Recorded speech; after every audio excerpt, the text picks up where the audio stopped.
Last month got away from me, and this month very nearly got away from me too. Between surprise family visits, printer problems, corrupted video files, and the general sleep-deprived chaos of being new parents, I honestly wasn't sure I'd get anything finished. But the 1 unit a month rule still stands. Somehow we stayed on track. So what actually made it across the finish line this month? First up, we managed to get a second infantry squad completely finished. This is pretty much identical to the first squad from the last video. We've got a veteran sergeant, a voxcaster, a medic, 2 melters, and the rest are plain lasgun troops.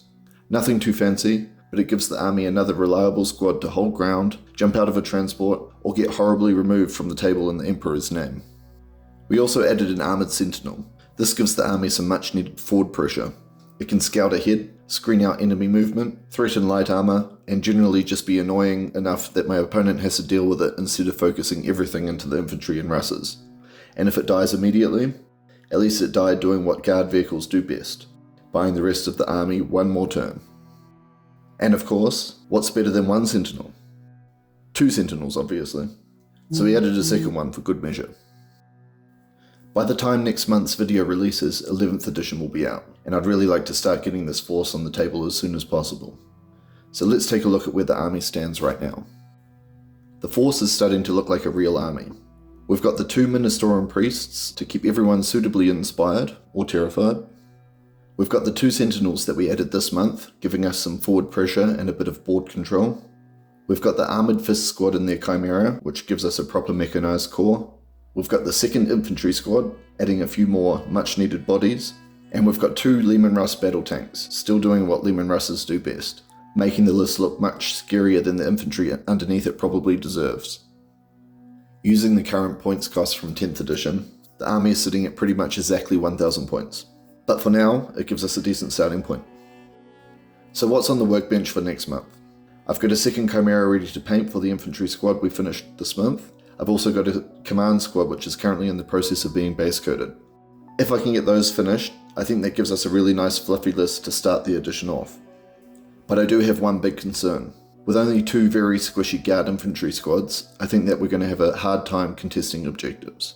The tanks are great, the chimeras are useful, the sentinels give us some options, but at the end of the day, guard armies usually need bodies, preferably lots of bodies, and preferably bodies that I can print and paint fairly quickly. With that in mind, I started looking for some infantry that could bulk out the force without turning into a huge painting project. I ended up settling on these penal guard from Red Pilgrims. I've printed off 2 squads of 10. Each squad has a sergeant, a rocket launcher, a voxcaster, and then the rest are just basic infantry. The idea behind these is that the regiment has conscripted prisoners from the local correctional fortress to use as expendable infantry. They're not there because they're brave, they're not there because they're loyal, they're there because someone in the administratum looked at a prison population and thought, technically, those are resources. And honestly, that feels pretty Imperial Guard. From a hobby point of view, they should be nice and quick to get painted. They're mostly 2 main colours, so I'm hoping I can get these finished without too much trouble. More importantly, they'll add some much needed bodies to the army. And if they end up being the first models removed from the table every game, that is probably exactly what they were sentenced to do. I think the first couple of games in 11th edition will decide where the army goes after that. Part of me really wants to add some old 3rd edition style Imperial Stormtroopers. I love that classic chunky carapace armour look, and I think they'd fit the theme of the army really well. The other part of me thinks a Basilisk or 2 would be a very sensible addition.